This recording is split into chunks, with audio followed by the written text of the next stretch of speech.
بسم اللہ الرحمن الرحیم. الصلاۃ والسلام علیک یا خاتم النبیین وعلی آلہ وصحبہ اجمعین. السلام علیکم ورحمۃ اللہ وبرکاتہ. اس وقت جو ہے وہ میڈیا کے اوپر شاہ پھٹے بج رہے ہیں اور پھٹوں کے اندر جناب یہ ہمیں بتایا جا رہا ہے کہ رؤف حسن صاحب ہوتے ہیں جو کہ پی ٹی آئی کے ترجمان یا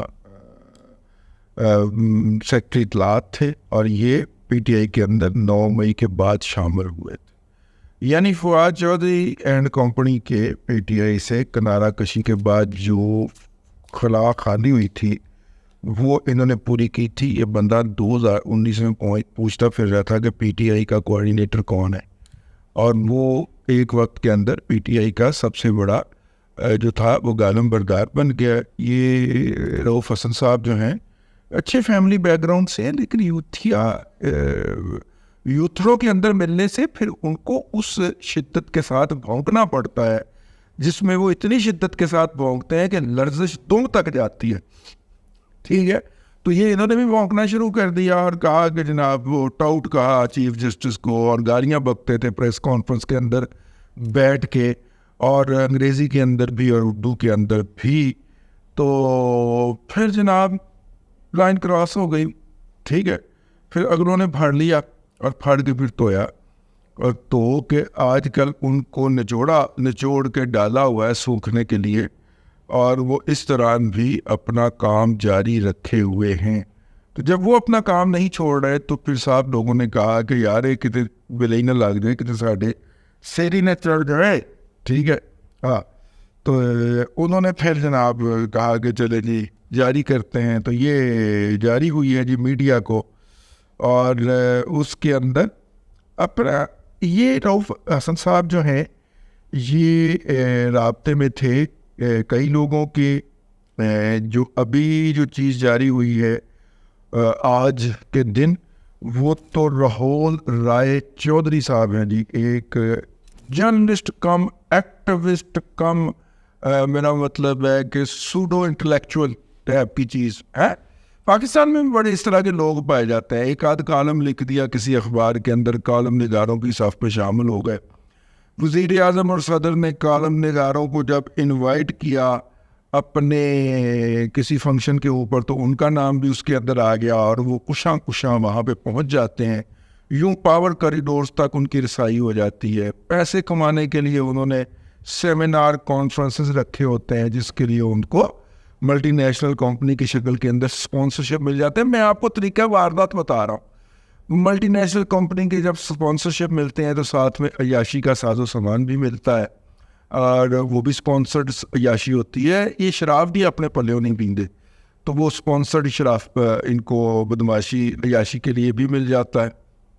ٹھیک ہے, یہ جو سوڈو انٹلیکچوئلز ہوتے ہیں تو پھر سارے جو ہوتے ہیں نا شرعی ہے ان کے لیے سپانسرز دستیاب ہو جاتے ہیں. پھر عالمی اجلاس بھی ہوتے ہیں, پھر اقوام متحدہ کے این جی اوز والے اجلاس کے اندر بھی آپ بلائے جاتے ہیں. تو بڑی پھر رنگ بازی ہو جاتی ہے, بندے کا سٹیٹس ہو جاتا ہے, وہ اپنے آپ کو کنگ میکر سمجھنا شروع کر دیتا ہے, اور وہ یہ سمجھتا ہے کہ میرے بغیر نہ حکومتیں بن سکتی ہیں, نہ حکومتیں ٹوٹ سکتی ہیں, اور نہ حکومتیں قائم ہو سکتی ہیں, قائم رہ سکتی.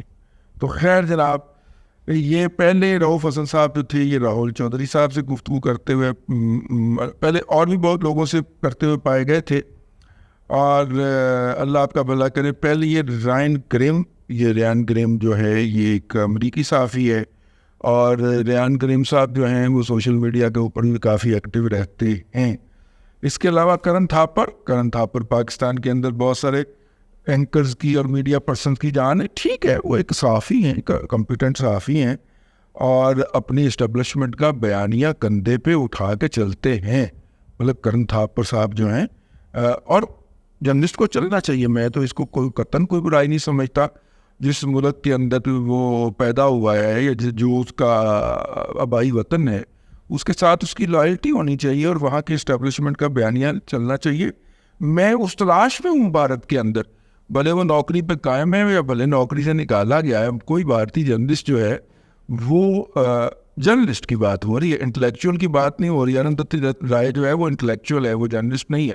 میں کوئی ایسا جرنلسٹ تلاش کر رہا ہوں کہ جو اپنی اسٹیبلشمنٹ کا بیانیہ لے کے نہ چل رہا ہو, ٹھیک ہے نا, جو ایک انڈیپینڈنٹ بیانیہ لے کے چل رہا ہوں, میں اس کی تلاش میں ہوں. مجھے نہیں ملا آج تک جتنے بھی یہ بڑے بڑے نام وہاں سے آتے ہیں یا وہاں پہ ٹی وی پہ بیٹھ کے بولتے ہیں, ان میں سارے ہو بہو اپنی اسٹیبلشمنٹ کا بیانیہ لے کے چل رہے ہوتے ہیں. یہ ہمارے پاکستان والی سائڈ کے ادھر ادھر ہو جاتے ہیں ہم کبھی کبھار, اور تنقید بھی کر لیتے ہیں تھوڑی بہت, اور وہ برداشت بھی کر لیتے. اتنے نہیں ہوں نو جی نو. انہوں نے کہا جناب دال خور دھوتی پوش انتہا پسند موتر نوش جو ہے مودی آئے گا, تو ان کے میڈیا نے کہا آئے گا, بار بار آئے گا. تو جناب اللہ آپ کا بھلا کرے. یہ ہیں جی. پھر مائیکل کولمین صاحب ہیں جی, مائیکل کولمین جی میرا خیال سائلنٹ ہوتا ہے. تو مائیکل کولمین صاحب جو ہیں جی, یہ بھی بڑے پاکستان کے بارے میں, یہ کوئی امریکہ کے اندر ایک NGO ہے, بلکہ تھنک ٹینک ہے. اس تھنک ٹینک کا ساؤتھ ایشیا ڈیسک جو ہے, ساؤتھ ایشیا ڈیسک, اس کے یہ کسی زمانے میں سربراہ رہے ہیں, شاید اب بھی ہوں. تو یہ اکثر پاکستان کے اندرونی معاملات کے اوپر ٹویٹس کرتے رہتے ہیں, جو کہ ان کے فرائض ہائے منصبی میں شامل. تو خیر جناب, اب راہول رائے چودھری صاحب جو ہیں وہ میرا خیال ہے کہ کوئی ایک سیمینار رکھتے ہیں, اور سیمینار جو ہے وہ رکھتے ہیں عرب کی کسی عمارت کے اندر, اور وہاں پہ رؤف حسن صاحب پہنچتے ہیں اور جا کے وہاں پہ بھاشن دیتے ہیں. بھارتی تجزیہ کار راہول رائے چودھری نے رؤف حسن سے کشمیر کے حوالے سے ایک مضمون کی تصدیق کے لیے رابطہ کیا, کیونکہ رؤف حسن صاحب کشمیری نسل بھی ہیں. تو رؤف حسن نے فوج کے اعلیٰ قیادت پر الزام دھرتے ہوئے بھارتی تجزیہ نگار سے ملاقات کی خواہش ظاہر کی. انہوں نے یہ کہا کہ جزوی طور پر یہ مضمون درست ہے, باجوہ مفاہمت کے خواہش مند تھے, ہم کل اس پر تفصیل سے بات کر سکتے ہیں اگر آپ کے پاس کچھ ہوگا تو. ٹھیک ہے جی. ویسے باجوہ صاحب خواہش مند تھے تو انہوں نے فیض حمید کو اجیت ڈوبل کے ساتھ مذاکرات کرنے کے لیے بھیجا تھا نا. اس وقت میں نے خاک صاحب نے, میرے ولاگ گواہ ہے, میں نے کہا تھا ادھر دوسرے پاس ایک کڑک بیٹھا ہوا ہے, ادھر ایک وطن فروش بیٹھا ہوا ہے. تو جب یہ ہوگا تو اس کے نتیجے کے اندر نہ پاکستان کے کچھ حصے آئے گا نہ کشمیریوں کے کچھ حصے آئے گا. تو دیکھنے پھر یہی ہوا تھا. تو خیر اللہ آپ کا بھلا کرے جناب. اب وہ بھارتی تجزیہ نگار راہول رائے صاحب سوڈو انٹلیکچوئل کا نہیں, کم NGO مافیا, کم کالم نگار, کم جرنلسٹ ہے. رؤف حسن سے پاک فوج مخالف معلومات حاصل کرنے کی کوشش کر رہا ہے. اچھا جی, راہول رائے چودھری صاحب حسن راؤ صاحب سے کہتے ہیں کہ آپ کی مجھے فکر ہو رہی ہے, اپنے آپ کو محفوظ رکھیں. ظاہر ہے دیکھیے یہ تو بہت ہی ہوتا ہے اس طرح کے موقع کے اوپر, اپنے آپ کو بچانا بہت ضروری بھی ہوتا ہے اور بہت مشکل بھی ہوتا ہے. اور اس کے لیے وہ آپ کو مختلف طریقوں سے, خاص طور پہ ہمارے جو بھارتی ہمسائے ہیں وہ گھیرنے کی کوشش کرتے. جب ہم اٹھائے گئے تھے تو ہمیں بھی وہ فون کرتے تھے پروگرام میں لینے کے لیے, پر میں تو کسی بھارتی پروگرام میں نہ جاؤں وہاں پہ جہاں پہ اینکر کا تعصب جھلک رہا ہوتا ہے. ویسے اب تو ہمارے ہاں بھی اینکروں کا تعصب جھلک رہا ہوتا ہے, وہ PTI کے ہاتھ کے اندر کھلے بیٹھ کے پروگرام کر رہے ہوتے ہیں, کھلے. اب مسئلہ یہ ہے کہ رؤف حسن صاحب جو ہیں ان کو جلد از جلد سیاست کے اندر جگہ بنانی, یعنی وہ 1 سال پہلے بھی نہیں بلکہ چند ماہ پہلے جب یہ ڈائلاگ ہو رہا ہے وہ سیاست کے اندر انہوں نے قدم رکھا ہے. اب انہیں بہت جلدی سے آگے جانا ہے, انہیں دہائیوں کا سفر طے کرنا, اور اس سفر کے اندر ان کا خیال یہ ہے کہ جو ان کی اخبار کے اندر کالم نگاری تھی, دی نیوز انٹرنیشنل کے اندر رؤف حسن صاحب ایک ایڈورٹائزمنٹ کمپنی چلا رہے تھے.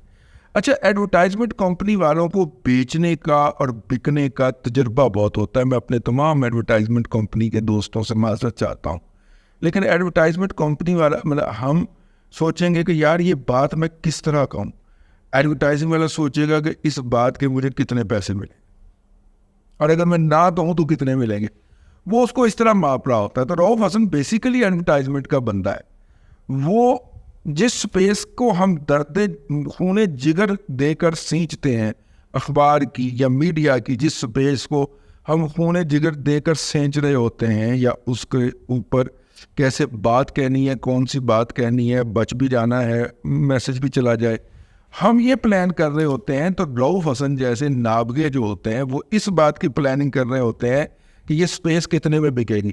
تو ذہن جو ہے وہ بڑا کمرشل ہے رؤف حسن کا. اب اس کمرشل ذہن کے ساتھ وہ جلدی سے جلدی سیاست میں مقام بنانا چاہ رہا ہے. مجھے اس مقام پہ آنے کے کتنے پیسے ملیں گے, کتنے ڈالر ملیں گے, کتنے ڈالروں کے بیگ ملیں گے, اور مجھے اس جگہ پہ پہنچنے کے لیے کتنے پاپڑ بیلنے پڑیں گے یا کتنی ادائیگی کرنی پڑے گی. ان کے ذہن کے اندر اس پوری گفتگو سے جو میں پڑھ گیا ہوں, جو کہ ٹرانسکرائب کر کے تو بھجوائی گئی ہے مجھے, اس کے اندر ان کا واحد مطمع نظر یہی نظر آتا ہے. ٹھیک ہے نا, آپ مجھے ٹکٹ بھیج دیں, میں نے وہاں پہ آنا ہے. اب یہ انڈرسٹوڈ ہے کہ آپ کو جب بلایا جا رہا ہے تو آپ کو ٹکٹ دیں گے نا. ISPR کی طرح تھوڑی ہے کسی نے بلا لیں اپنے خرچے تھے, آج پنڈی اپنے خرچے تھے, آج ڈی جی صاحب نے بریفنگ دینی ہے, غریب لوگ ہم بھائی. ٹھیک ہے, مطلب کہ باقاعدہ گھر سے نکام تو دفتر جانا ہو اور اوبر کروانی ہو تو اس کی تیاری کرتے ہیں. آپ پنڈی کا آنے کا حکم صادر فرما رہے ہیں بیان. ٹھیک ہے, ٹھیک ہو گئی. تو میرا مطلب ہے کہ وہ جو ہے موصوف جو ہیں وہ فوری طور پہ پہلے ٹکٹ کا مطالبہ کرتے ہیں, کمرشل ذہن, اور اس کے بعد پھر ان کی گفتگو ہے جس میں رؤف حسن اس سے میکسیمم گین کرنے کی کوشش کر رہے.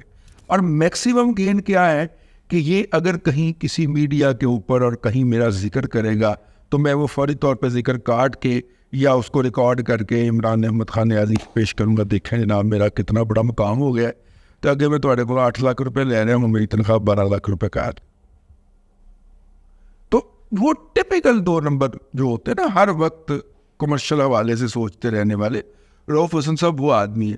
تو اس طرح کی مائنڈ کے آدمی سے اسی طرح کے ڈائیلاگ کی توقع کی جانی چاہیے جس کا ٹرانسکرائب اس وقت پورے میڈیا کے اوپر چل رہا ہے. اور بہرحال یہ جو ہے پتہ نہیں, اگر سر جی اگر رؤف حسن ایڈا ہی 2 نمبر آدمی ہے, ایڈا ہی کھچرا ہے, ایڈا ہی میرا مطلب ہے غدار وطن ہے, تو چھڑیا کر لی سر. یہ ساری چیزیں اس جج کو بھی دکھانی تھی جس نے اس کی بیل نہیں تھی سر.